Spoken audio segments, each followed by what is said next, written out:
anak-anak? Nah, sebelum kita mulai pembelajaran, terlebih dahulu kita tadi yang menyiapkan dan juga disertai dengan doa. Oleh karena itu, ketua kelas silakan ambil alih. Baik. Biaman.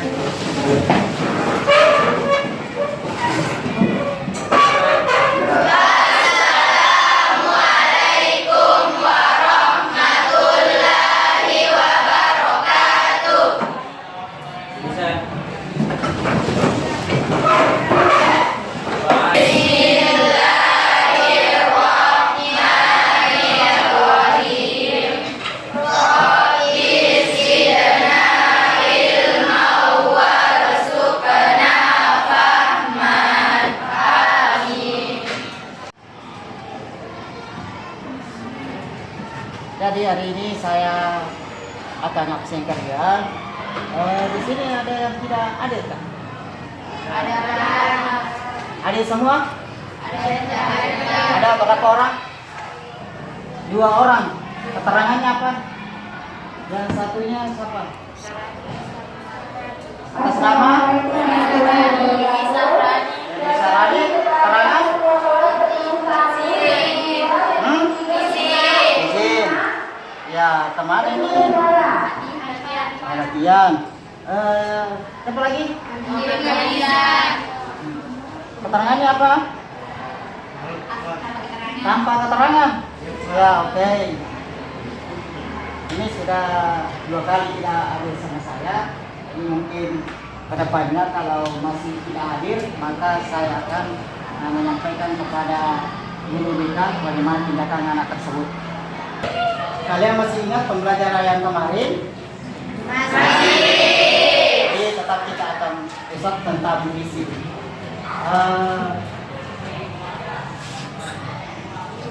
Sekarang kita masuk tentang puisi. Ada yang pernah membaca puisi? Ada. Atau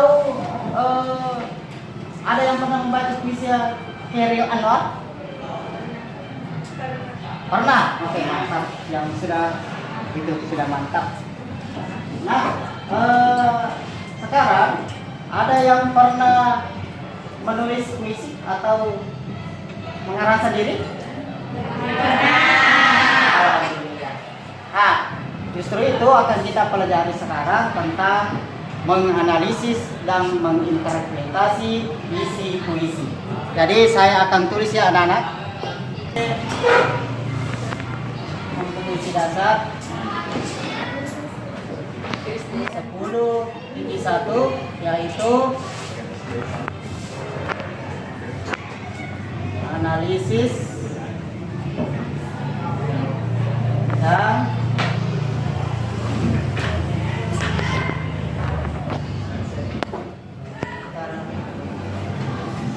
prestasi isi puisi. Bukan video yang berhubungan dengan menganalisis puisi.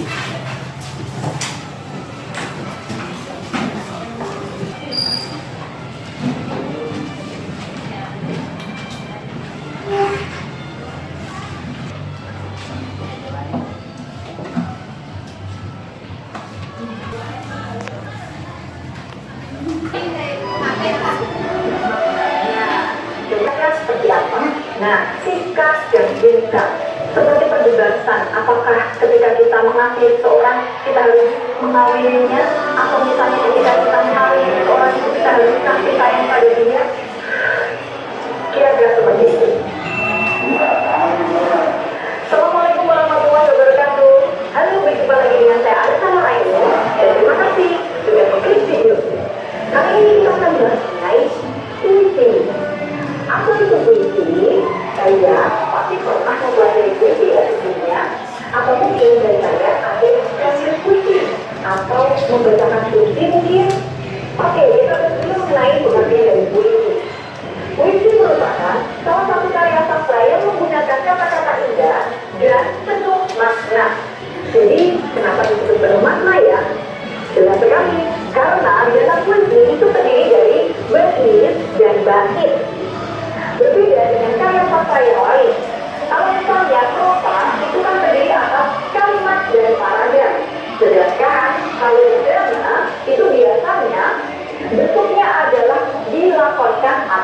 diterangkan.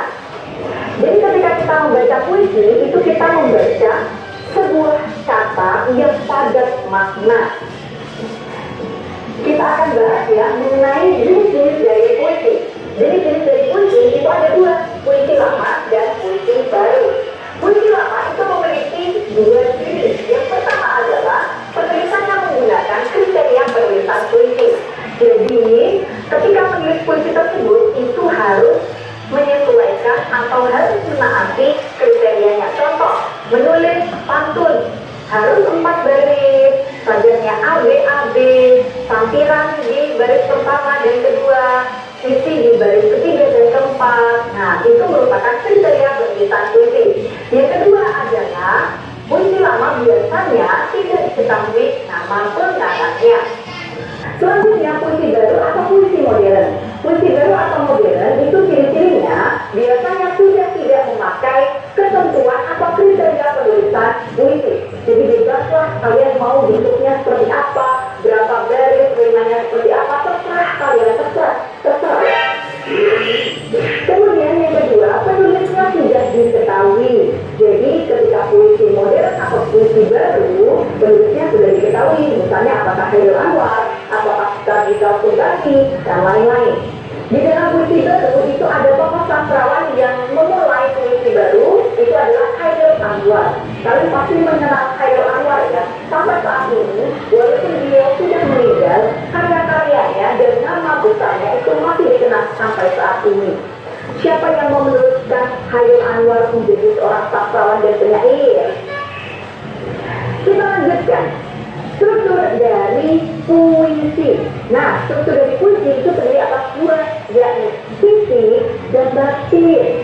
Nah, kalau misalnya kita umpamakan manusia, itu kalau misalnya struktur fisik berarti dia bisa kita lihat secara langsung. Contohnya kita bisa lihat kulitnya berwarna apa, posturnya seperti apa, tinggi badannya, dia laki-laki atau perempuan, itu bisa kita lihat secara langsung. Nah, kalau misalnya struktur batin, berarti itu kita agak sulit untuk melihatnya secara langsung dengan mata kita, tapi tetap kita bisa merasakannya. Contoh, kalau misalnya ada orang yang sudah sedih, perenung, ya kan, itu kan kita bisa tahu batinnya dia, mungkin dia sedang patah hati, atau mungkin kita sebelah tangan. Nah, jadi meskipun batin itu sulit untuk dilihat, tetapi kita tetap bisa merasakannya. Kita bahas dulu struktur fisik puisi. Yang pertama adalah tipografi atau perwajahan.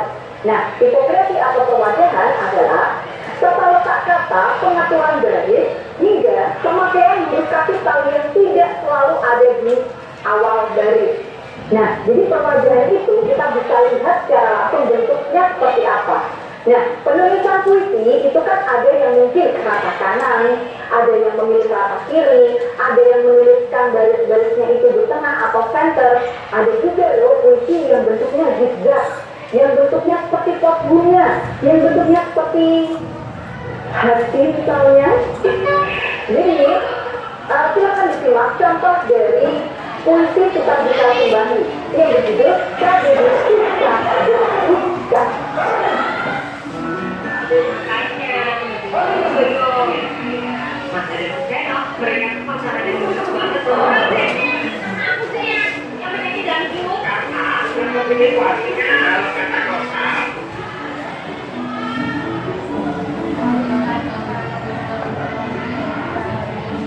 Kalian bisa lihat puisi tersebut itu bentuknya adalah zigzag, hampir mirip seperti ular atau jangan ular deh, hampir mirip seperti naga yang ada di iklan susu beruang.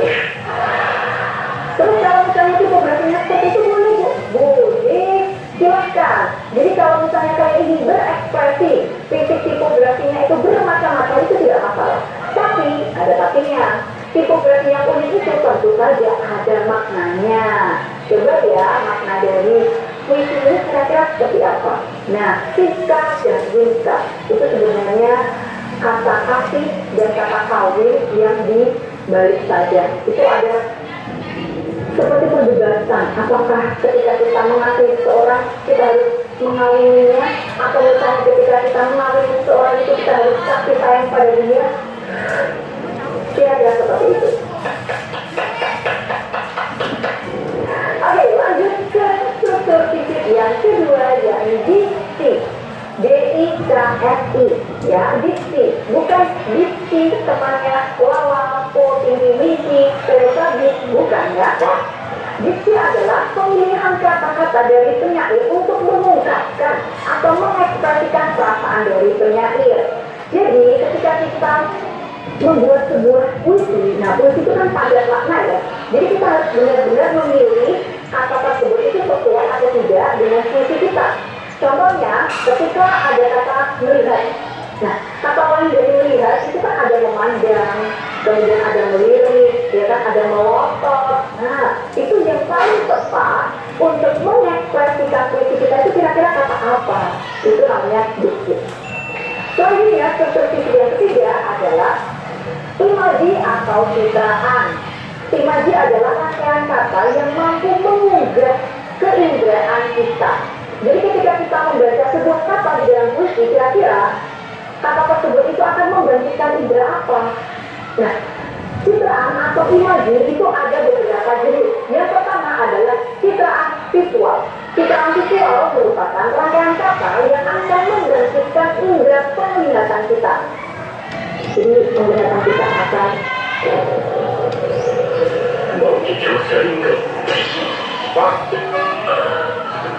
citraan visual adalah citraan yang akan membangkitkan indera penglihatan kita. Jadi seolah-olah kita seperti melihat kata tersebut secara langsung.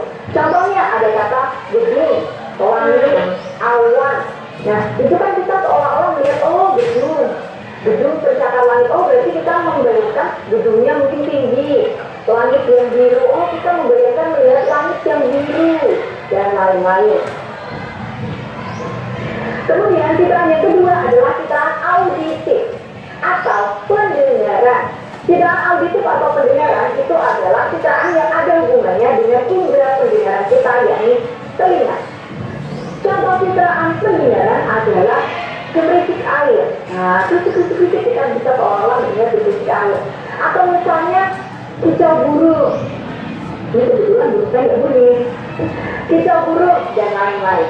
Kemudian citraan yang ketiga adalah citraan kinestetik atau gerak. Jadi citraan yang berhubungan dengan indera gerak kita. Jadi kita melakukan sebuah tindakan fisik. Contoh katanya adalah melompat, berlari, menendang, dan sebagainya. Kemudian citraan selanjutnya adalah citraan peraba. Jadi dengan citraan peraba itu indera peraba kita seolah-olah meraba sesuatu atau sangat terasa. Contoh katanya adalah kasar, lembut. Nah, contohnya kita memegang spons yang lembut. Nah, kan kita membayangkan ada spons yang lembut. Atau misalnya kasar, kita memegang wajah kita kemudian terasa kasar karena banyak jerawatnya. Aduh, curhat ya. Kemudian citraan selanjutnya adalah citraan penciuman. Citraan penciuman itu ada hubungannya dengan indera penciuman kita. Ingat, indera penciuman itu adalah hidung, bukan mulut. Oke? Nah, kemudian berarti kita seolah-olah mencium sesuatu nih. Apakah mungkin bau busuk, harum, semerbak wangi? Nah, itu adalah citraan penciuman. Citraan yang terakhir adalah citraan pengecapan. Nah, di citraan ini kita menggunakan indera pengecap kita, yakni lidah. Lidah ya. Nah, contoh katanya adalah asam, manis, asin, pahit. Nah, itu adalah dari indera pengecapan kita. Selanjutnya adalah majas atau gaya bahasa.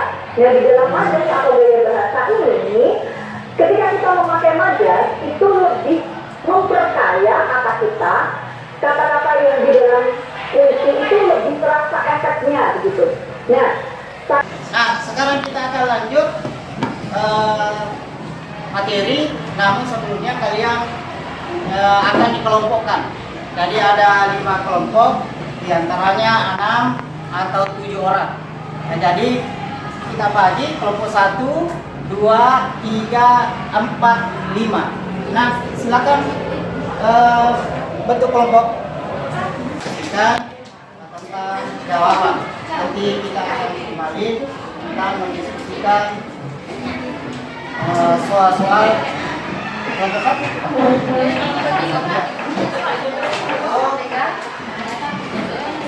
Dua, tiga, empat di sini kan?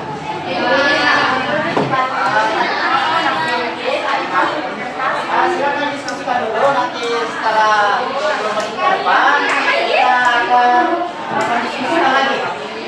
Mana jawaban yang tepat untuk soal tersebut.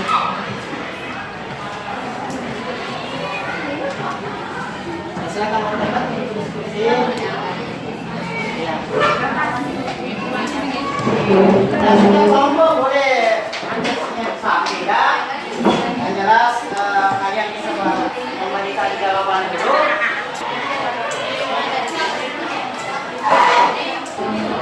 Ya 20 menit ya dari sekarang.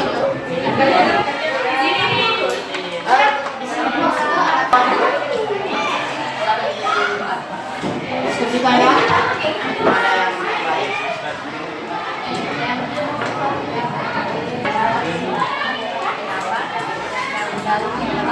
Serta agama yang berjalan mendekat kuat di pinggir sungai di bawah. Ada anak-anak? Apakah ada yang ingin ditanyakan? Ya, mana?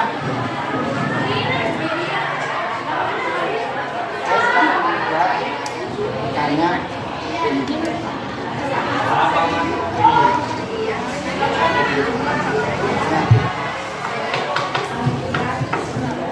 Ada di lembaga 3 itu menggunakan bahasa Inggris.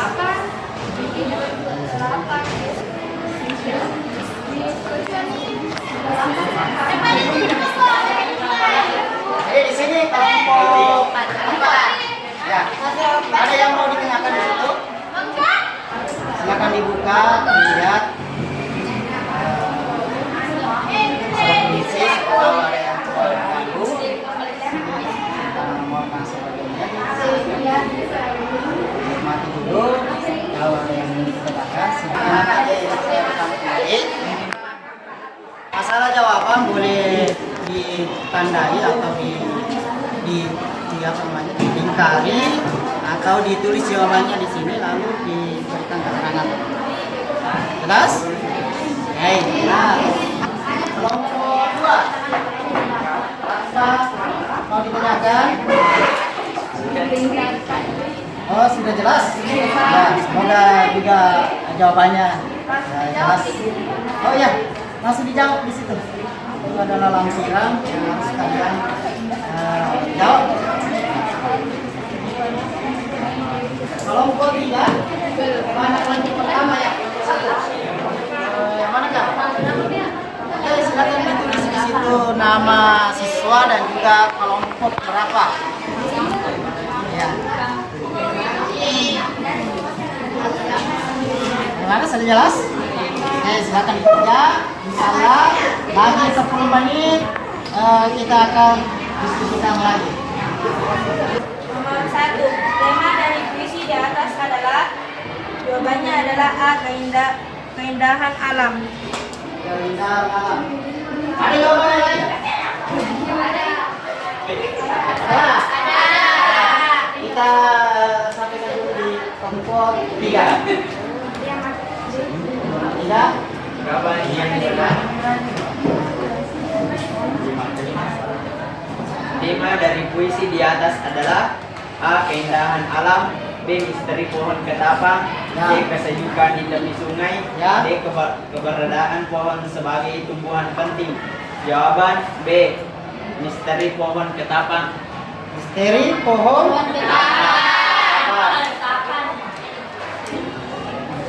Oke, ya, inilah jawaban yang tepat bahwa di bagian nomor 1 opsi yang benar adalah bagian B, yaitu misteri pohon. Lanjut nomor 2, silakan kelompok 2 membaca.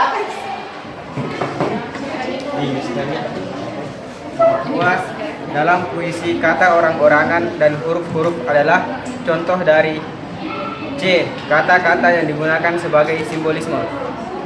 Kata-kata yang digunakan sebagai simbolisme. Ya, jawaban yang sangat mantap. untuk kelompok 2. Ya, kita berikan tepuk. Tiga untuk membacakan hasil jawaban dari nomor 3 ya. Oke, silakan berdiri. Apa tema dan pesan yang dapat diinterpretasikan dari visi di atas? Tema yang dapat kita interpretasikan adalah tema kehidupan, dan pesan yang dapat kita interpretasikan adalah puisi ini bercerita tentang pengalaman pada saat penulis merasakan weird sensation dan excited sensation dalam minum teh hangat. Penulis juga ingin mencari rasa yang lebih dan membuat selera berbeda. Melalui puisi ini, penulis ingin menggambarkan pentingnya pengalaman-pengalaman baru dan berani mempertanyakan konsep yang telah menjadi kebiasaan dalam kehidupan kita. Selain itu, puisi ini juga menegaskan bahwa mengeksplorasi kelezatan hidup akan menghasilkan kepuasan dan sensasi yang luar biasa. Ya, baik, kita mulai dari ada pembagian asesmen karena sudah sampai waktunya. Kita ada asesmen yang akan saya bagikan ke kalian. Bagaimana pembelajaran hari ini? Silakan diisi sesuai ini tentang refleksi ya.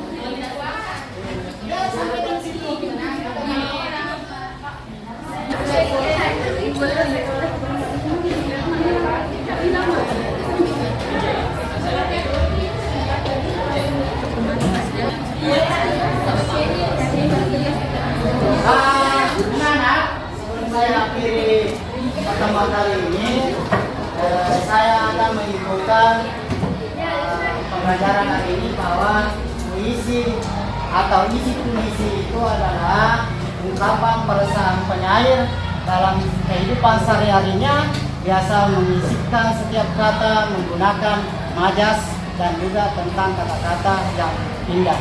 Oleh karena itu, silakan kalian berkarya, silakan Anda membuat karya tentang puisi. Jadi pertemuan yang akan datang kita akan belajar tentang menulis puisi. Jadi saya ulangi bahwa kita akan belajar tentang menulis puisi. Jadi sekian dari saya. Assalamualaikum warahmatullahi wabarakatuh. Waalaikumsalam.